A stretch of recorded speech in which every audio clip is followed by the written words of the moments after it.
RSS के 6 टीमें आई थी, आरएसएस की 6 टीमें आई थी कि ये सब करना है।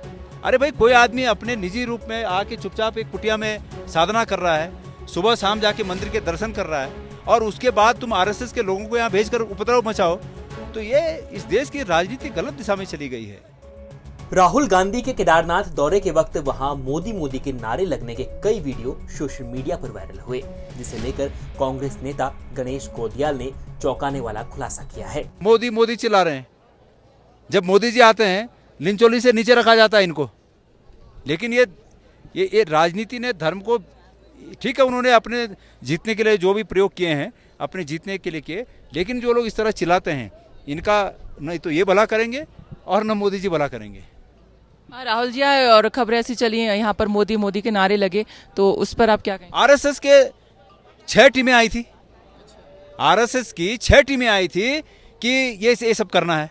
अरे भाई, कोई आदमी अपने निजी रूप में आके चुपचाप एक कुटिया में साधना कर रहा है, सुबह शाम जाके मंदिर के दर्शन कर रहा है, और उसके बाद तुम आरएसएस के लोगों को यहाँ भेजकर उपद्रव मचाओ, तो ये इस देश की राजनीति गलत दिशा में चली गई है। दुर्भाग्य है। ये देश सबका देश है। मैं आज केदारनाथ से इस बात को कहना चाहता हूँ, जिस व्यक्ति ने भी इस देश में जन्म लिया, ये सबका देश है। भगवान केदार में जिसकी आस्था है वो यहाँ पर लाइन पर खड़ा होकर बम बम भोले के नारे लगाएगा, किसी व्यक्ति के नारे नहीं लगाएगा। लेकिन मैंने कहा ना, जब बड़े लोग अंदर जाके अपनी फोटो खींच रहे हैं, उनकी भगवान में आस्था थोड़ी है, उनकी प्रचार में आस्था है, उनको प्रचार पाना है। सच्चाई ये है, देश की जनता कभी न कभी समझेगी। दरअसल पिछले दिनों राहुल गांधी 3 दिन के केदारनाथ दौरे पर पहुंचे थे। उसी दौरान ऐसे कई वीडियो सामने आए थे जिसमें मोदी मोदी के नारों की आवाज सुनाई दे रही थी। बीजेपी की तरफ से ऐसे वीडियो शेयर भी किए गए थे, लेकिन अब कांग्रेस नेता गणेश गोदियाल ने इसे लेकर चौंकाने वाला खुलासा किया है। इसके अलावा केदारनाथ के तीर्थ पुरोहितों ने भी राहुल को लेकर कई हैरान कर देने वाली बातें बताई हैं। राहुल गांधी जी केदारनाथ अपने निजी यात्रा में आए हुए थे, और उनकी इस यात्रा ने वो चीज़ याद दिला दी जो बरसों पुराने यहाँ पे जो तीर्थ यात्री आते थे, उनकी इस यात्रा ने उसी यात्रा को याद दिला दी।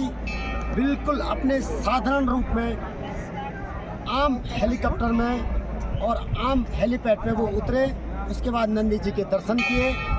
सबसे बड़ी बात है ये है कि निजी भवन में रहे, तीर्थ पुरोहितों के भवन में रहे, और स्वयं पाकी का मतलब है स्वयं पकाया, उसी भोजन को पाया, और उसके बीच किसी महात्मा से, किसी मौनी बाबा से उनकी मुलाकात होती है, और वो मौनी बाबा भी स्वयं पाकी है। उनके हाथ से उन्होंने लगातार 3 दिन का उनके हाथ से बना हुआ टिक्कड़ को बाल भोग में और महानैवेद्य में उनके हाथ से वो बना हुआ टिक्कड़ उन्होंने पाया, और बहुत अच्छा लगा। रूखा सूखा उन्होंने अभी जाते समय भी, जब अभी राहुल गांधी जी यहाँ केदारनाथ से अपनी 3 दिवसीय जो उनकी निजी यात्रा थी यहाँ से जब निकले, उससे पहले भी मौनी बाबा से होते हुए गए और वापस उनके हाथ का वो टिक्कड़ लिया और आगे अपनी यात्रा की ओर, अपने गंतव्य की ओर राहुल गांधी जी यहाँ पे गए।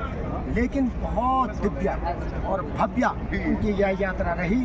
और जब हम हेलीपैड से आ रहे थे, बहुत ज़्यादा भीड़ थी, बहुत ज़्यादा सिक्योरिटी थी, लेकिन किसी की रुद्राक्ष की माला रास्ते में पड़ी हुई थी, किसी को दिखाई नहीं दी। वो मात्र राहुल गांधी जी ने वो माला देखी और वो माला उठाई और किसी को वो रुद्राक्ष की माला दे दी।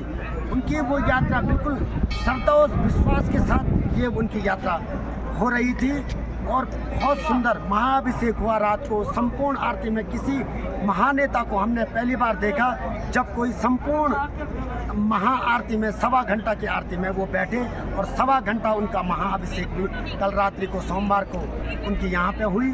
सारा बहुत सुखद, बहुत अच्छी यात्रा राहुल गांधी जी की रही, और बाबा केदारनाथ जी का आशीर्वाद, यहाँ के तीर्थ पुरोहितों का आशीर्वाद उनके साथ बना रहे। ओम नमः शिवाय, जय बाबा केदार।